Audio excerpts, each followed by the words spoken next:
जय हिंद, इंकलाब जिंदाबाद साथियों। आज सीजेपी का प्रोटेस्ट का दूसरा दिन है और हमारे साथ जुड़े हुए चाचा। चाचा, आपका शुभ नाम? मेरा नाम डॉक्टर एहसास रन है। ये देखो, आपको माइक लगी, कोई बात नहीं। मेरा नाम डॉक्टर एहसास रन है। राष्ट्रीय बहुजन कांग्रेस पार्टी का सब प्रमुख राष्ट्रीय अध्यक्ष हूँ। अच्छा, तो आप यहाँ पे किस लिए आए?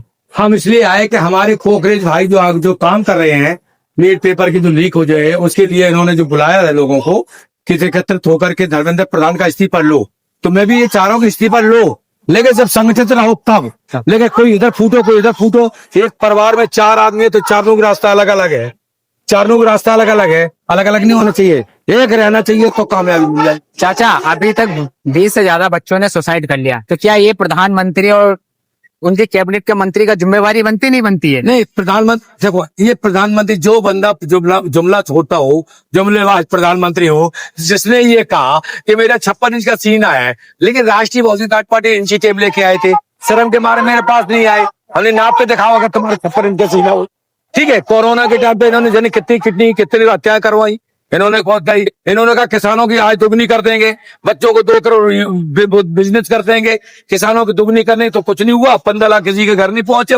जुमला छोड़ते छोड़ते सारे सिस्टम को बर्बाद कर दिया, लड़कों की युवाओं की जिंदगी बर्बाद कर दी, लीक आउट करने। अरे धर्मेंद्र प्रधान को सोचना चाहिए, अरे बच्चों की जिंदगी खराब क्यों करे? उनके भी तो बच्चे हैं, उनके भी बच्चे हैं, हमारे बच्चे नहीं, चलो उनके बच्चे तो है। कुछ सोचना चाहिए कि बच्चे धूप पर जो हमारे कोकरी भाई मेहनत कर रहे, परिश्रम कर रहे, ये अपने लिए थोड़ी है, ये बच्चे युवाओं के लिए जिंदगी के सवाल उठ रहा है, ये आगे की जिंदगी के सवाल उठ रहा है, इसलिए बच्चे के लिए लोग लड़ रहे हैं, समस्या के लिए। और हम ये चाह रहे हैं कि हकीकत की बात को दबाया ना जाए, परिवर्तन लाया जाए, परिवर्तन के साथ में इनको पूछा जाए, इनसे बातचीत किया जाए। हम तो प्रधानमंत्री जुमलेबाज प्रधानमंत्री से भी नहीं, गृह मंत्री से भी कहना चाहता हूँ कि कम से कम इनको मंच पे आगे बोले, आगे बात करें कि भाई तुम्हारी सिस्टम क्या है। धर्मेंद्र प्रधान से क्या लालच है? इस्तीफा दे तो क्या दिक्कत है? दूसरा एक इस्तीफा दे देंगे तो क्या दिक्कत हो जाए? सब लोगों के अंदर की भावना बड़ी बढ़िया उनका जाएगी। अच्छा, आप इतने सीनियर लेता हो, ठीक है, हाँ, आपका बहुत बढ़िया एक्सपीरियंस है। 2014 से पहले हमने इनको वोट किस लिए दिया था? हमने अच्छे दिन लाने के लिए दिया था। नहीं, उन्होंने यही तो अच्छे दिन हैं। आप हंस रहे, अच्छे दिन यही तो है। उन्होंने ये कहा था कि ये जनता को मैंने कहा था कि हम 15 लाख रुपए तुम्हारे खाते में डालेंगे, तो तुम लालच में तो तुमने वोट दिया था, और तुम्हें पैसा मिले तुमने खर्च कर लिया, और ये अच्छे दिन देखने के लिए जंतर मंतर भी आए इसीलिए तो लल्ला यही तो असली है। तो हमारे कोकरे बच्चों का ये देखिए, संघर्ष देखिए, मेहनत को दे। अच्छा, इसमें जो इनकी कैबिनेट मंत्री में जो बैठे हुए हैं जी, सबसे ज्यादा, मैं खुल के बोलता हूँ, मैं तो डरता किसी से, अरे इनसे सबसे ज्यादा अनपढ़ मंत्री भरे हुए। मैं बताता हूँ कैसा हूँ। अमित शाह गृह मंत्री का बेटा बीसीसीआई का अध्यक्ष है, उसमें ऐसी क्या क्वालिटी है कि वो बीसीसीआई का इतने बड़ा चेयरमैन बना बैठा है? क्या कभी बल्ला पकड़ा है? कभी जिंदगी में नहीं पड़ा। आपका बिहार की बात करता हूँ, नीतीश कुमार का बेटा स्वास्थ्य मंत्री बना बैठा है, उसमें क्या? अरे जिसको खुद ही बीमार पड़ा है उसको स्वास्थ्य मंत्री बना के बैठे हो। देखिए, आपकी बात बेटा मैं पसंद है आपकी, लेकिन जब नीतीश ने सोचा, ये परिवारवाद में आ गए ना, परिवारवाद में आ गया। अगर परिवारवाद नहीं होता तो नीतीश का लड़का स्वास्थ्य मंत्री कहाँ से बन जाता? बिल्कुल सही। नंबर 1। नंबर 2, कांग्रेस ने जिस वक्त ओम बिरला के लिए प्रस्ताव लाने के लिए 193 सांसदों साइन कर दिया, और उनको ओम बिरला को प्रस्ताव नहीं ले आए। क्यों? कि सिस्टम इनका है। क्या करोगे? तानाशाही इनकी है, सीबीआई इनकी, विजिलेंस की, सब कुछ इनका है। तो तुम क्या कर, चिल्ला भी तो रहोगे। राहुल चिल्लाती तो है, लेकिन चिल्लाना नहीं है, सब इकट्ठे तो हो जाओ, बाहर मर जाओ साले, जो कुछ होगा उसी पर हटेगा, वो अपने आप हटेगा, लेकिन नहीं हटना चाहता। तो आज के यूथ को आपको क्या संदेश देना चाहते हो कि ये जो अत्याचार कर रही है सरकार, इनने बच्चों ने सुसाइड किया, इतना भविष्य खराब, आए दिन 90 से ज्यादा पेपर लीक हो गए। आज के लिए हम ये चाह रहे हैं कि हमारे कोकरेज बच्चे जो हमारे जो मैदान में हैं, ये संघर्ष करते रहेंगे, इनको कामयाबी मिलेगी, लेकिन इकट्ठे संघर्ष रहे तो कान के कच्चे मत बने, किसी की पानी मत पिया, किसी की चाय मत पिया, किसी खाना न खा, ना मानो कोई जो बम डाल देंगे ऊपर, हर चीज देखने पड़ता है। सुरक्षित रहोगे, संघर्ष करते हो, सच्चा बने, तब कामयाबी मिलेगी। तब आप संघर्ष करके रहोगे तो आज जैसे हमने 9 राज्यों में चुनाव लड़ा दिया, हमारे पार्टी ने कोरोना के टाइम पे बहुत से लोग 7 साल तक जिता के लाए, 50-15 करोड़ रुपए बिक गए, चले गए मुझे छोड़ करके।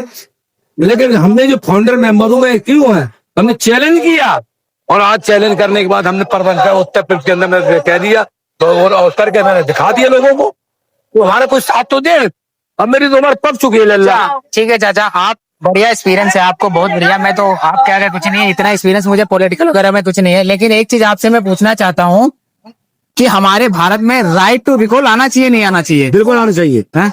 बिल्कुल आना चाहिए। ये जिम्मेवारी बनती है जो ये नेता भाषण देते हैं अपना, हम ये कर देंगे वो कर देंगे। हाँ। क्या चुनाव सिर्फ चुनाव तक ही सीमित रहता है या वादा उनको पूरा करना चाहिए? देखिए, चक्कर ये है कि हमारी भारत की जनसंख्या, हमारी भारत की जनता लालची हो चुकी है।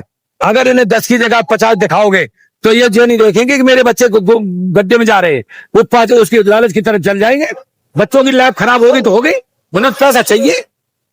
और एक क्वेश्चन ये बनता है कि कोई भी नेता अगर चुनाव लड़ता है तो सबसे पहले उसके लिए कोई एक एग्जाम, पॉलिटिकल एग्जाम पास करना हो, कम से कम मिनिमम पढ़ाई तो उसके क्वालिफिकेशन तक तो होनी चाहिए। मैंने कई सबको मैंने बोला क्वालिफाइड लोगों को देना चाहिए। अब देश के हमारे उन्होंने फर्जी डिग्री बना के लाए प्रधानमंत्री, जब देश का डिग्री फर्जी ले आए और सामने ओपन भी हो गए, सब कुछ हो गया, फिर भी इस्तीफा नहीं दे रहा है।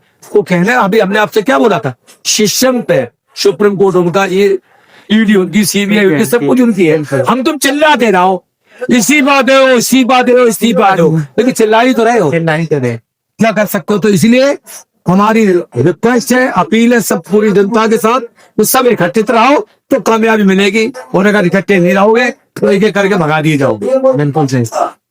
हिटलर ने अपना तानाशाह, जब तक हिटलर को अपने जितना भी काम करता था तो वहां की जनता, उनको लगता था कि मेरा नेता सबसे श्रेष्ठ है। अंत में बाद में उनको पता चला था कि ये वही नेता नहीं है, ये तानाशाह है। लाखों लोगों को कटवा दिया, लाखों लोगों को मरवा दिया। तो हमें लगता नहीं है कि ये सरकार उसी के रास्ते पे चल रही है।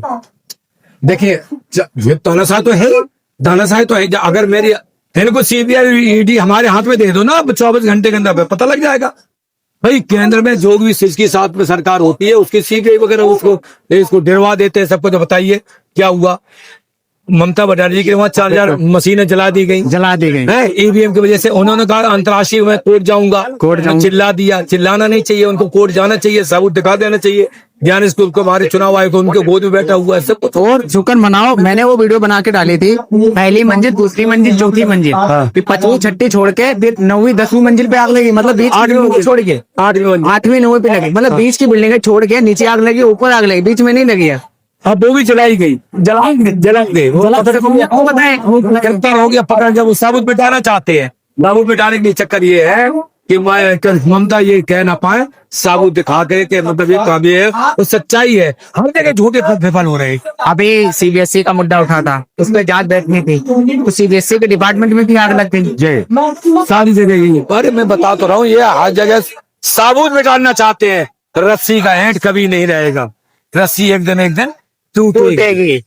तो मैं कहना ये चाहता हूँ, कुल मिला के मैं किसी पार्टी का समर्थन नहीं करता हूँ, लेकिन जो देश की सच्चाई है उसे दिखाना बहुत जरूरी है, आईना दिखाना बहुत जरूरी है। ये सरकार बिल्कुल निकम्मी हो गई है, इसको कुछ नहीं दिखता है, ये अपने आप में एक तानाशाह का है गया है।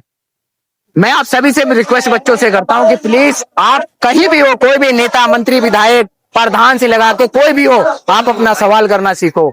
आप अपने हक के लिए लड़ाई के लिए लड़ो। कहीं भी करप्शन हो रहा है, जहां मैं खड़ा हूं, ये किसी का देश नहीं है, मेरा देश है, आने वाले बच्चों का देश है। भविष्य अगर हमें नहीं संभालेंगे तो आने वाले में फिर हमसे सवाल पूछा जाएगा तो हम क्या जवाब देंगे कि जब ये तानाशाह चल रहा था तो हम क्या कर रहे थे?